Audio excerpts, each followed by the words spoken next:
Yashodanandana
Jai Om Shripada Paramahansa Parivrajacharya Ashtottara Shata Shri Srimad His Divine Grace Abhay Charanaravindra Bhaktivedanta Swami Srila Prabhupada Ki Jai Om Shripada Paramahansa Parivrajacharya Ashtottara Shata Shri Srimad His Divine Grace Bhakti Siddhanta Saraswati Thakur Goswami Srila Prabhupada Ki Jai Ananda Koti Vaishnava Vrinda Ki Jai Namacharya Srila Haridas Thakur Ki Jai प्रेम से कहो श्री कृष्ण चैतन्य प्रभु नित्यानंद श्री अद्वैत गदाधर शिवासादि गौर भक्त वृंद की ग्रंथराज श्रीमद् भागवतम की Hare Krishna. Welcome to ISKCON Detroit Devsadan Mandir Shrimad Bhagavatam reading. So today we are reading from Shrimad Bhagavatam, Canto 1, Chapter 11. Text Chapter 11. Lord Krishna's entrance into Dvaraka. Text 23. Let us start with invocation prayers. Om Namo Bhagavate Vasudevaya. Om Namo Bhagavate Vasudevaya. Om Namo Bhagavate Vasudevaya. Narayanam Namaskrityam Naram Chaiva Narottamam Devim Saraswatim Vyasam Tato Jayamudiraye Nasta Prayeshu Abhadreshu Nityam Bhagavata Sevaya Bhagavati Uttama Shloke Bhaktar Bhavati Naistiki Krishnaya Vasudevaya Devaki Nandanaya Cha Nanda Gopa Kumaraya Govindaya Namo Namaha. Hare Krishna. Reading from Srimad Bhagavatam, Canto 1, Chapter 11, titled Lord Krishna's Entrance into Dvaraka. So today we are reading from text 23. Swayam Cha Gurubir Vipray Swayam Cha Gurubir Vipray Swayam Cha Gurubir Vipray Sadarai Staviryair Api Sadarai Staviryair Api Sadarai Staviryair Api Ashribir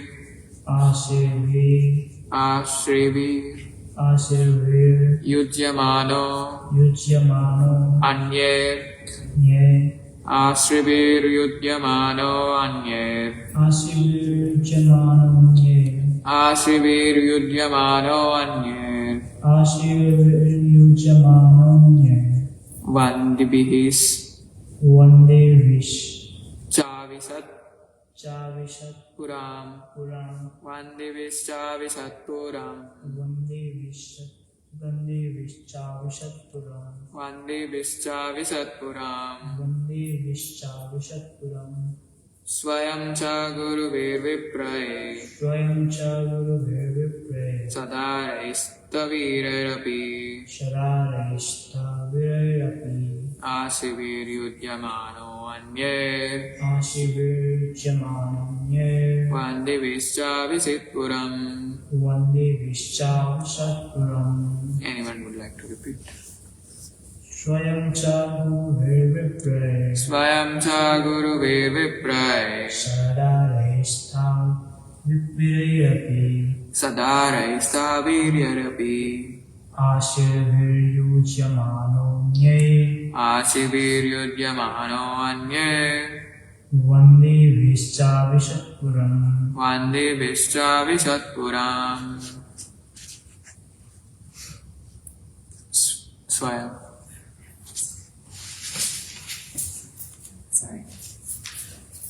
Swayam Cha Guruvir Vipray Sadarai Stavirayrapi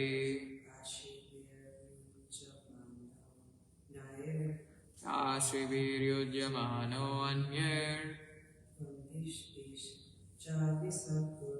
Vande Vishchavi Satpuram. So let us go word by word. Swayam, himself. Cha, also. Gurubi, by elderly relatives. Viprai, by the Brahmanas. Sadarai, with their wives. Stavirai, invalid. Api, also. Asibi, by the blessing of. Yujyamana, being praised by. Anye, by others. Vandibi, admirers. Cha, and Avisat, entered. Puram, the city. Translation and purport by His Divine Grace Abhay Sharanaravinda Bhaktivedanta Swami Srila Prabhupada ki jai. Translation.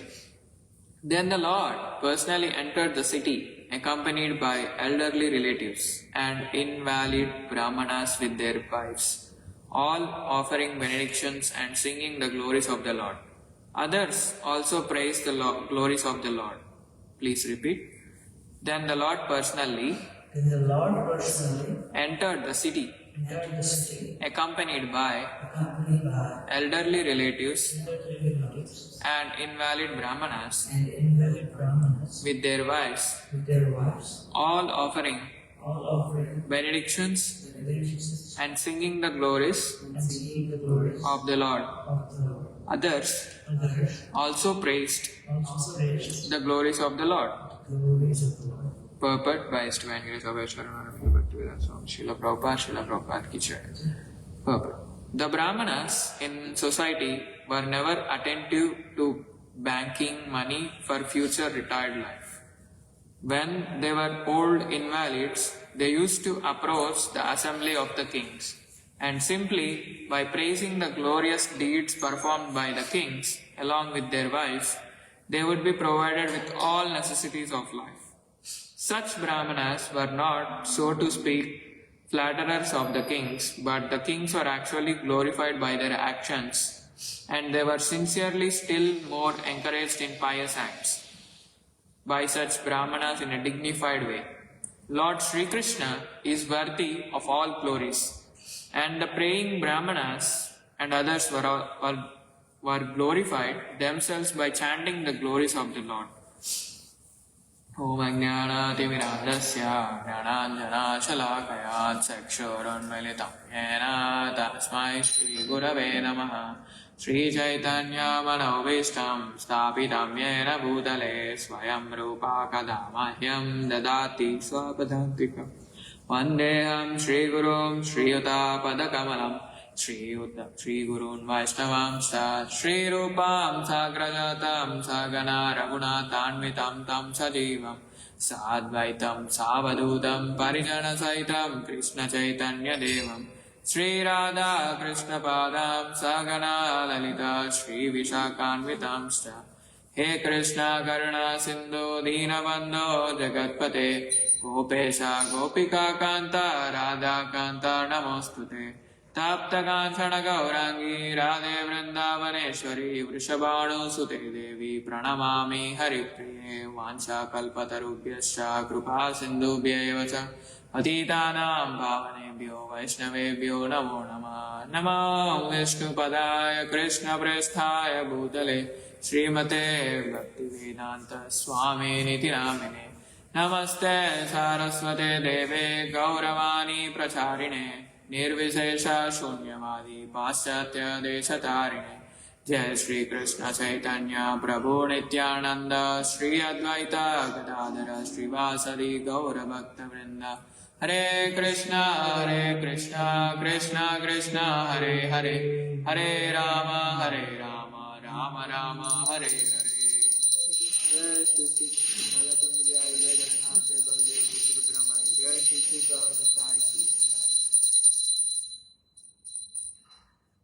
Hare Krishna. Welcome to the Shrimadbhagavatam. So today we are seeing text 23. So yesterday we have seen how the Lord greeted everyone present by bowing his head exchanging greetings, embracing, shaking hands, looking and smiling, giving assurances and awarding benedictions, even to the lowest in rank. So he treated everyone equally and he paid his equal respects to all the citizens of Dvaraka. So the city is already filled with festivities, flowers, women and terraces, and all the people, all citizens enjoy. So today's verse main focus is on the group of people such as elderly relatives, old invalid brahmanas and their wives.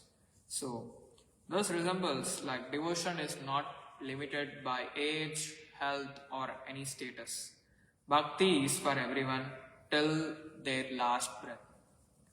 So, and also this verse is unique because normally kings receive blessings from brahmanas.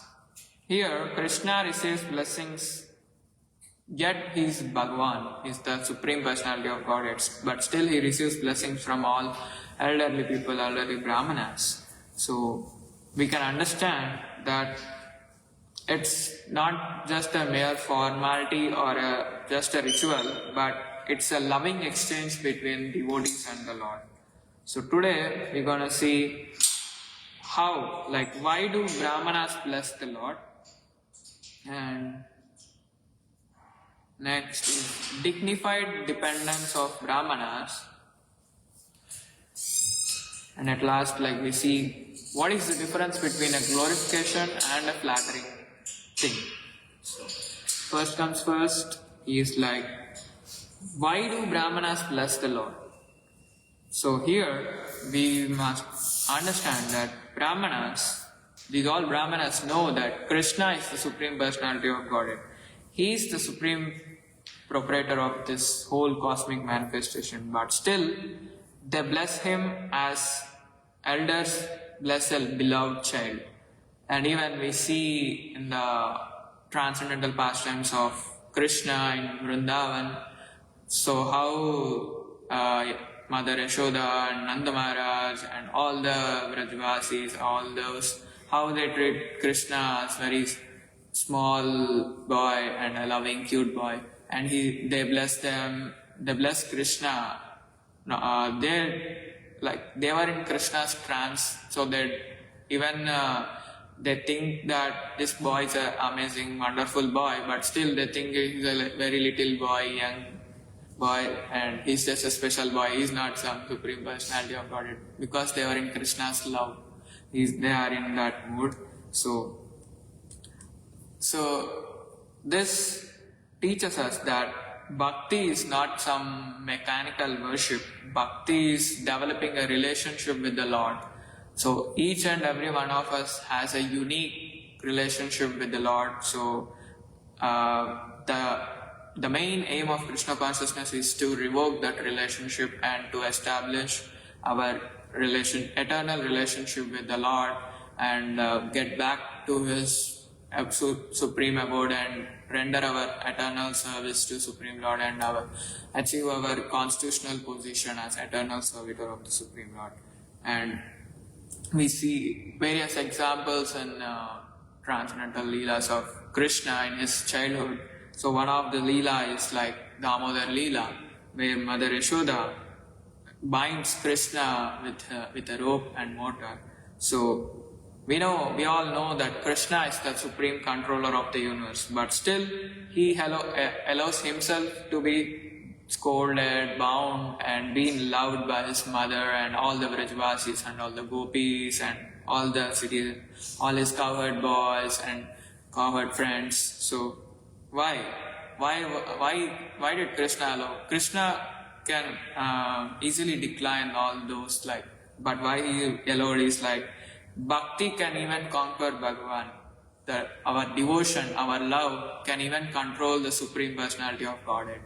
Because he says like, my devotees are in my heart. So whoever resides in our heart, they are the supreme controllers of our heart. So similarly, devotees' love can even control the Supreme Personality of Godhead, Bhagavan Sri Krishna. So just as Mother Yashoda treat Krishna as her child. So similarly, these Brahmanas here bless him as they were elderly people in the kingdom. So even in Chaitanya Charitamrita, we see this pastime like Advaita Acharya, who is senior by age. So Mahaprabhu, who is Supreme Lord himself in the mood of Srimati Radharani, but still Advaita Acharya blesses Mahaprabhu and Mahaprabhu offers obeisances in return. So here we can understand, like in bhakti, love overrides position. So whatever position you might be in, so whatever highly, even the Supreme Personality of Godhead himself, he is bound by the love. So who are we just to get rid of that and just show our false ego or pride for someone? And even in Ramayana, we see how queens like Kaikeyi, Sumitra and Kausalya, they bless Lord Rama and Lord Lakshmana.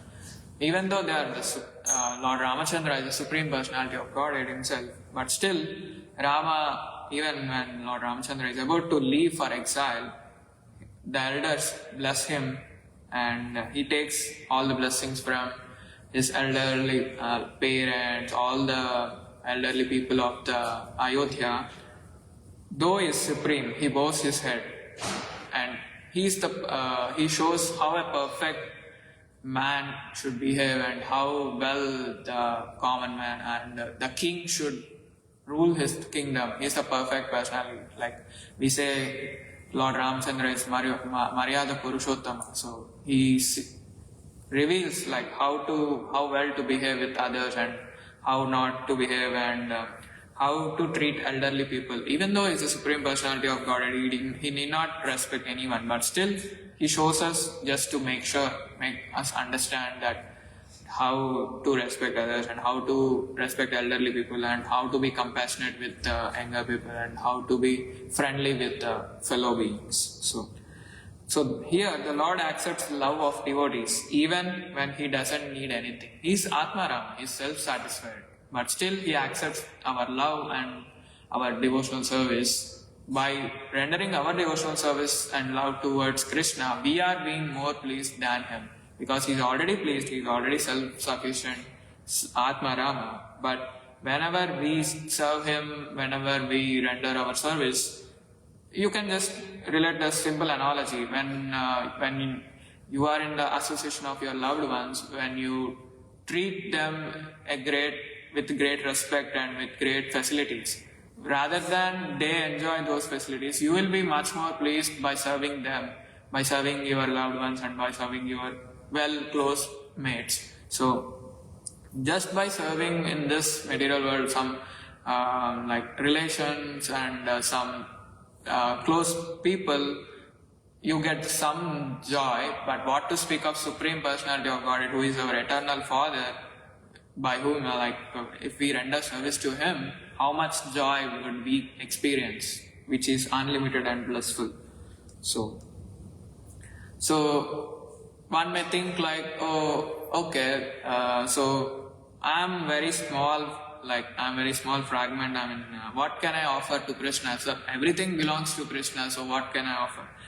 So this verse reveals that even your blessing, prayer, affection pleases him, because Krishna doesn't want you to have fear or a great respect to him. He just wants your love. He just wants your affection towards him.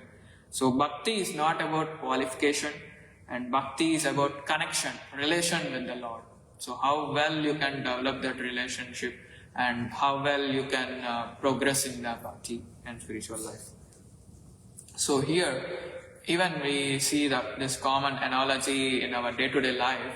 We see great personalities like great CEOs or great top class prime ministers or like various other personalities like who are in high level, but still they take the blessings of their parents, they take the blessings of the elderly people in the family.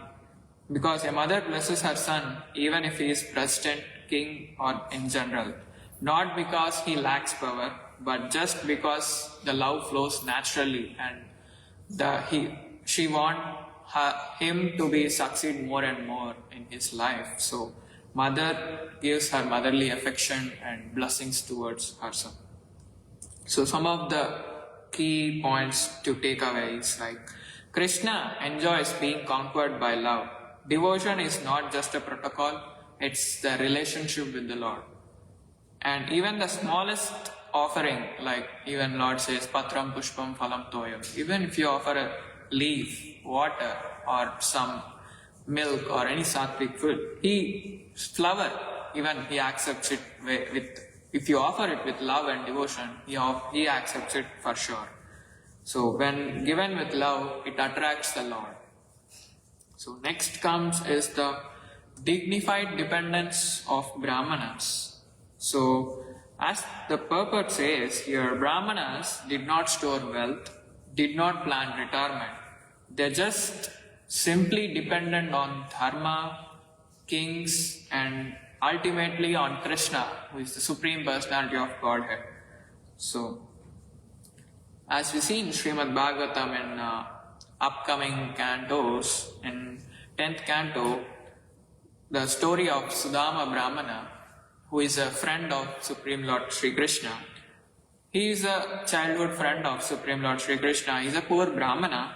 He has no wealth, he has no security, but he has the topmost qualities like humility, faith on Krishna. So when Sudama meets Lord Sri Krishna after a long time, after their studies and all, he was in a very poor condition. So he takes some puffed rice with him to Supreme Lord Sri Krishna. Initially thought of asking some help from Krishna, but later he thought like, no, I am meeting my friend. Let me meet my friend with great joy. I don't want to bring any sorrows to him in between us. So he meets Supreme Lord Sri Krishna, and Krishna embraces him. He receives very well. He respects him and he offers seat to him, respectable seat to him, and they had some discussions between them. And when Krishna asks him, so Sudama, what did you bring for me? So Sudama was little hesitant because he is the king of Dvaraka. So now he was hesitant to offer that puffed rice. But Krishna, upon seeing that puffed rice with the Sudama, he grabs that puffed rice.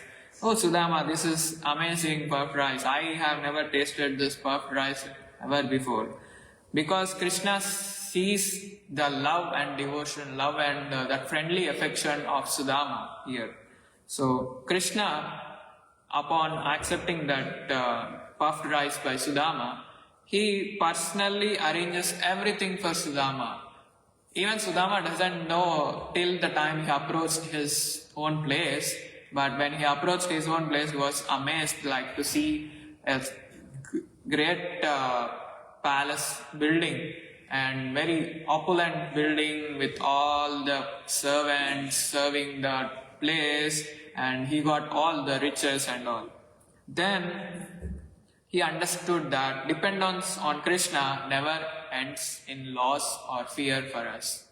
He takes care of all our needs and he gets rid of our anxieties as well. So, and even in Chaitanya Charitamrita, we see example of Srila Haridas Thakura Namacharya.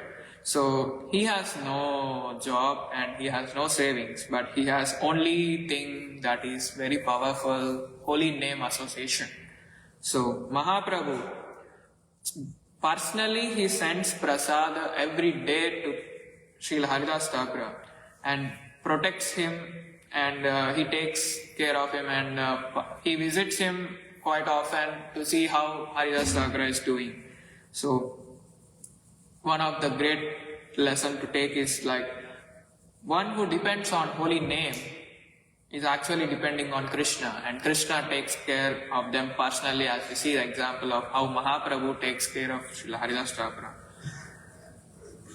Even in the case of, in the story of Ramayana, we see how Mother Sabari, who is an old, poor, tribal woman, but she has no wealth, but she has the greatest treasure is the devotion towards Lord Ramchandra, and she has faith like, okay, one day Lord Rama and Lakshmana will come and I will be serving them. So daily she will be getting prepared for that. She has the unflinching faith towards Lord Ramchandra. So Lord Ramchandra personally comes and eats her, accepts her fruits and accepts all her service, and he gets very much pleased by her service. So devotion brings the Lord, not just the resources. So Supreme Personality of Godhead himself gets attracted with the bhakti and devotion by his devotees. So, but in today's world, we just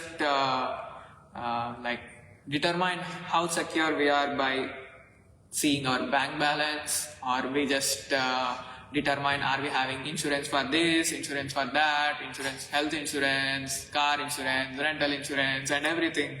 If we have all this, we feel like, okay, we are secure for now. But do we have properties like home and other mortgages for properties or something? So, but Shrimadbhagavatam teaches us our ultimate and supreme security comes from surrender to Supreme Lord, Sharanagati.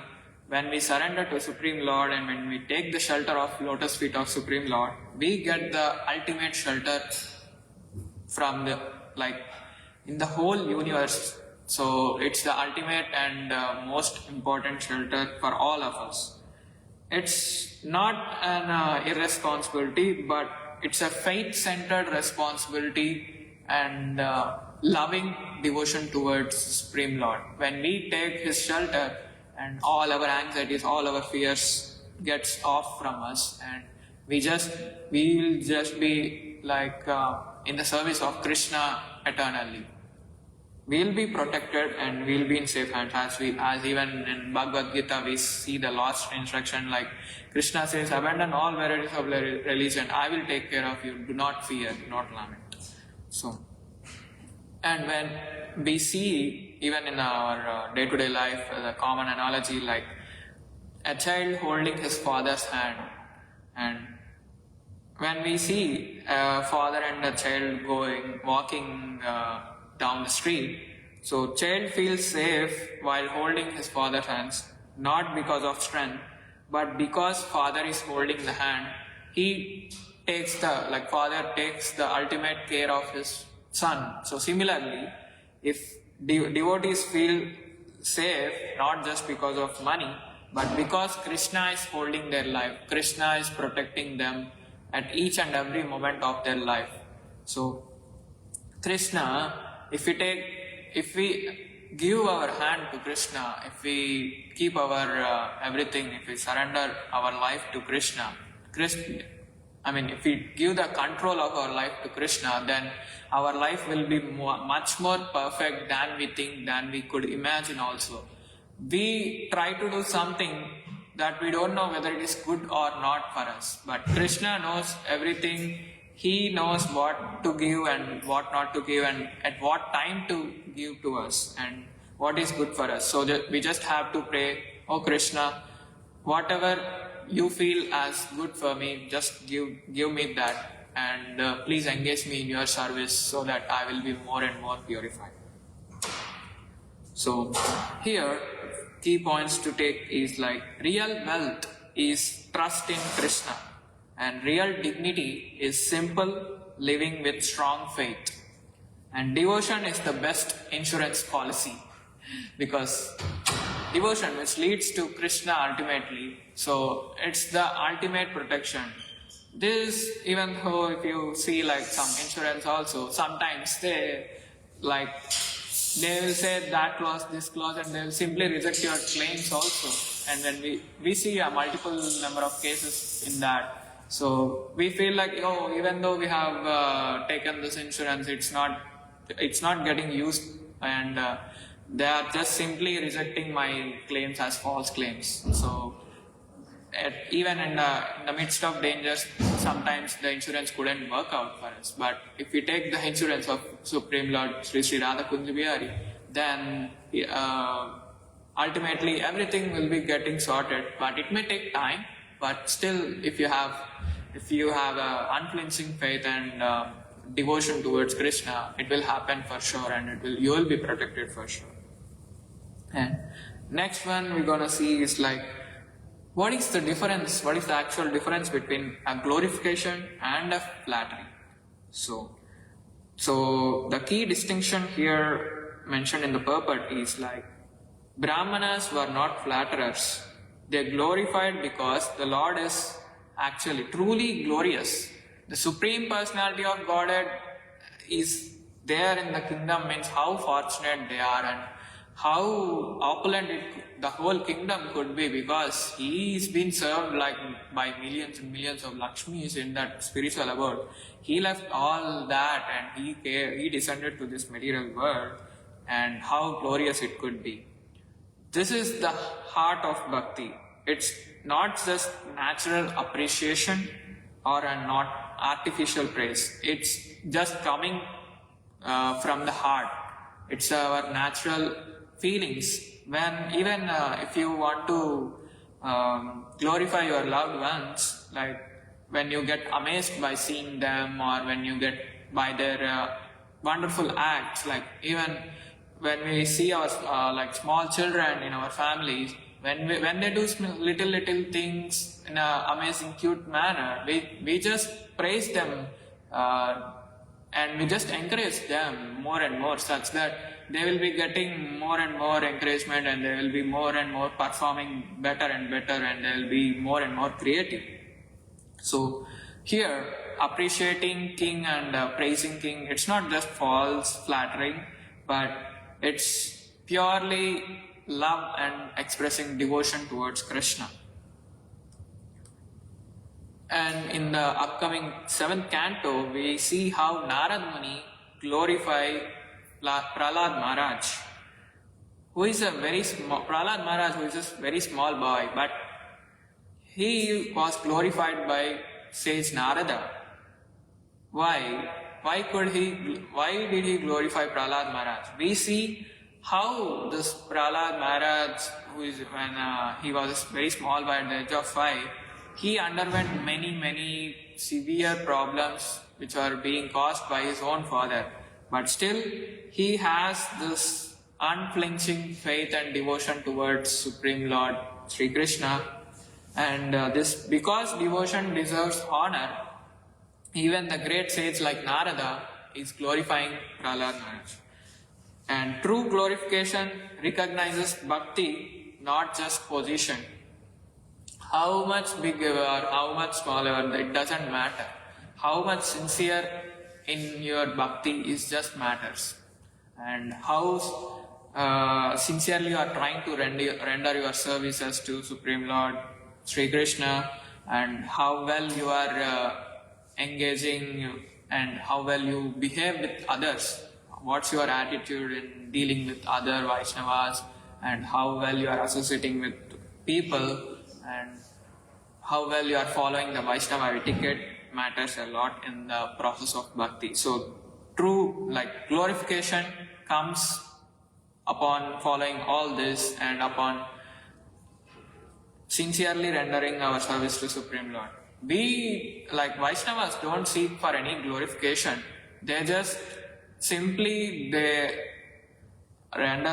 submissively render their services to acharyas and pure devotees of the Lord and Supreme Lord Sri Radha Bihari. So they don't seek any glorification, they don't seek any praises from anyone, because whatever they do as a service to Supreme Lord. So out of service, no one expects any glorification or, oh, I have done this much, I have done that much. So if at all anyone is expecting a praise or glorification, that in turn causes the ego or pride in them. Sometimes, because even sometimes they get the praises expectation, they meet their expectation. But sometimes they may not get praises, but they feel very disappointed at that time, and they feel agitated, and they don't even feel encouraged to do service also sometimes. So the thing to be noted is whatever we do with our heart and loving that loving service has to be developed in the heart. So even we see in Chaitanya Charitamrita how Chaitanya Mahaprabhu glorifies Srila Haridas Thakur as Namacharya and gives a great position. Even though in the materialistically, if you see in the society, Haridas Thakur was a low-born caste, but still, due to his unflinching devotion and great attachment to the holy name, he got the title of Namacharya. And Mahaprabhu declared himself that Srila Haridas Thakur is the Namacharya. And the main point here is bhakti gives the real glory, not just birth in some higher caste or something, not birth, not any position. How much big you are, how much small you are, doesn't matter when you are doing a sincere bhakti. It just matters. So how much sincerely you are trying to serve the devotees, how much you are trying to take their blessings, guidance, and how sincerely you are following them matters. Even in Ramayana, Valmiki glorifying Lord Ramachandra. He is not paid and he is not forced. It just comes from his heart, from his pure inspiration. So Ramayana becomes an eternal scripture and a very great moral scripture to follow all of us. And when we take many lessons, practical lessons from Ramayana, how to deal with others and how to behave and how to rule a kingdom. So Lord Ramachandra himself shows us the path. So when glorification is pure, it becomes immortal. So that is the true glorification. So Vaishnavas generally don't seek any glorification, and they just want to please Krishna. They want to make Krishna happy, that's it. In their endeavors of making Krishna happy, they will feel a lot of happiness and blissful. So today, if we see in our current society,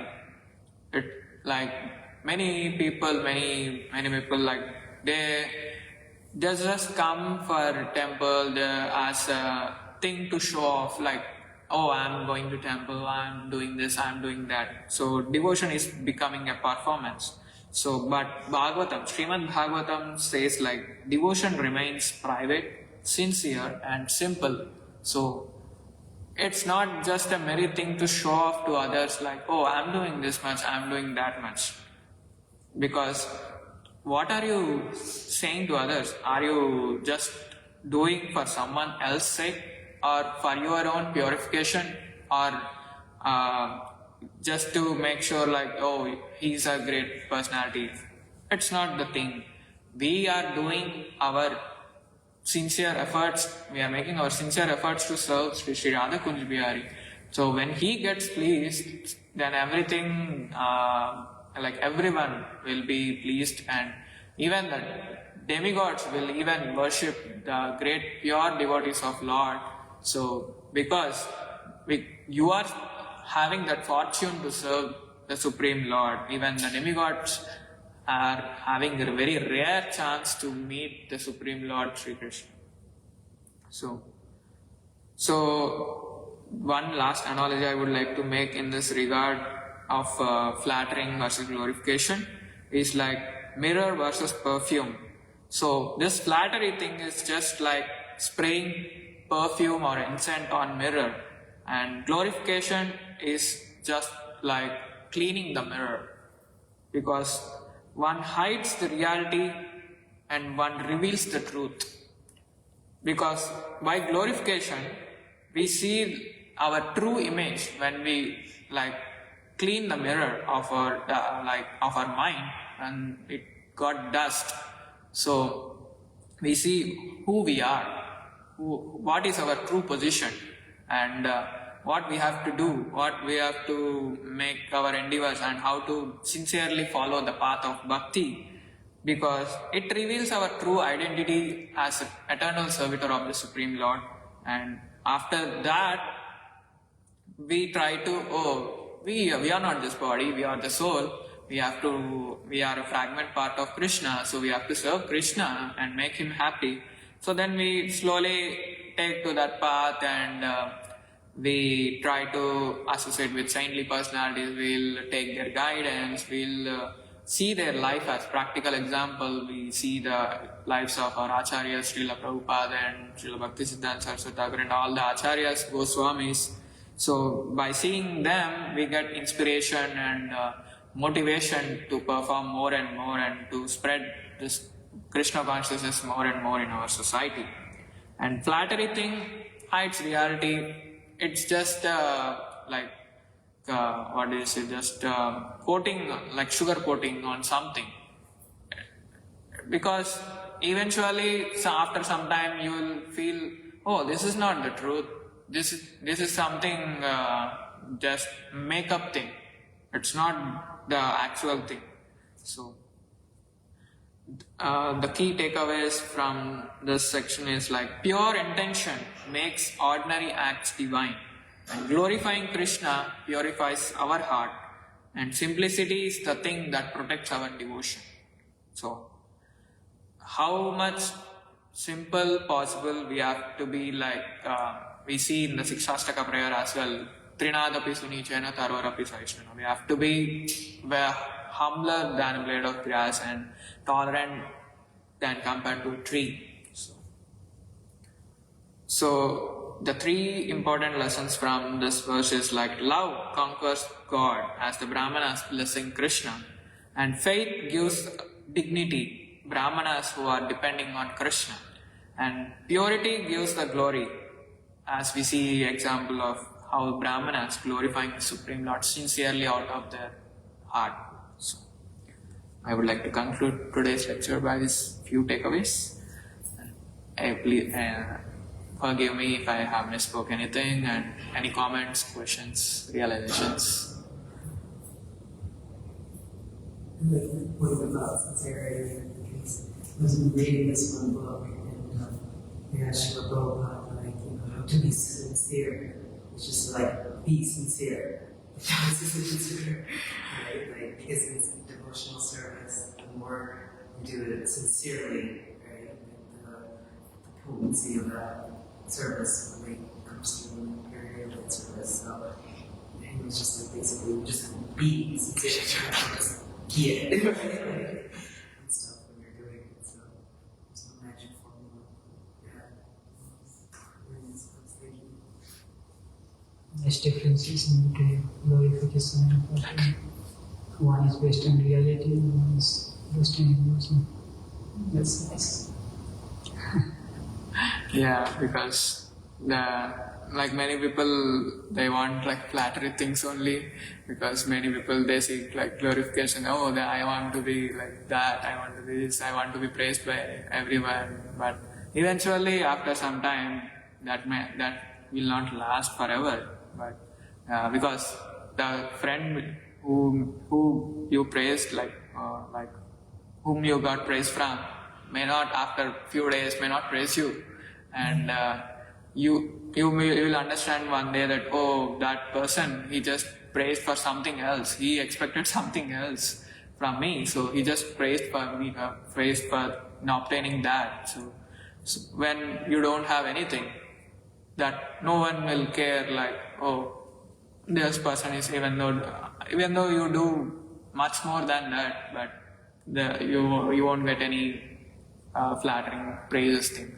But if you do sincerely bhakti at whatever position you are in, so you are trying to be more and more humbler. So even though if you get praises or not, you don't bother. You just do your bhaktis without any deviation of getting praises, or like, yeah, if you get, like, if someone says you anything to correct you in a mood, like, you can accept that, and if you are doing something wrong in that aspect, you try to correct that, so that their hope is like you want to be getting more better and better. So our like saintly personalities may suggest you something to our Siksha Gurus or senior Vaishnavas. They may suggest you something sometimes. So if you try to make endeavors to correct, to correct that mistakes, you will be much more engaging and you will be much more nearer to Supreme Lord. If you learn to glorify too, it breaks your false ego. Yes. Someone with high ego, difficulty glorifying others. Yes. Yeah, we don't seek glorification, but we have to see the devotion and that sincerity in others, so that when we try to appreciate them, and we try to seek the give the encouragement to all the devotees and all the even the new devotees or whatever it might be, they feel encouraged, and your ego also turns down, and when we give that glorification to that sincere people and sincere devotees. So And the mind is kind of illusioned with hatred, one idea that this is right, that is right. It's hard to see the reality of the other person's glory, and it's hard to glorify because the mind is illusioned. Oh, I think this is right, and somebody can. The reality of the thing. It's almost like finding the good too. We have to train our mind to always, Mataji was saying yesterday, it's easy to criticize too, or find faults and stuff like that. To be able to train your mind to see the good. Sure, yeah, that could be an issue, but what about the good stuff that they're doing? We were discussing, talking about stuff like being president of such a large temple. All the years is false, right? But how to every day, everyone's like, oh, this person did this thing, this devotee did this. How to see the good in it and see how to overcome this fault-finding mentality and stuff. And just lead into well, what's he doing good? That's many people wants to find faults in others, how to pull the legs of others, but we should not try to see faults in others, because by seeing the faults in others, you are making your own, you are digging your own grave, because you think you are highly elevated personality to correct someone else. How much sincere are you in your endeavors? You just have to introspect ourselves, oh, are we eligible? Are we qualified? Are we qualified to correct someone else? It's a good way of correcting.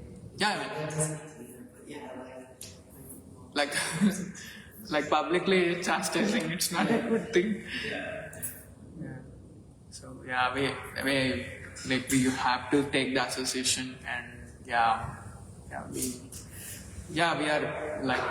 pleased to invite all the people for Bhagavad Gita's regular study program starting this Saturday at ISKCON Detroit, starting at 5:30. So come grab this opportunity to get the association of good devotees and have the blissful experience with Bhagavad Gita discussion and practical key takeaways from Gita, so that you will be much more engaging with the service of the Supreme Lord, and also take the advices and suggestions from the devotees. Thank you.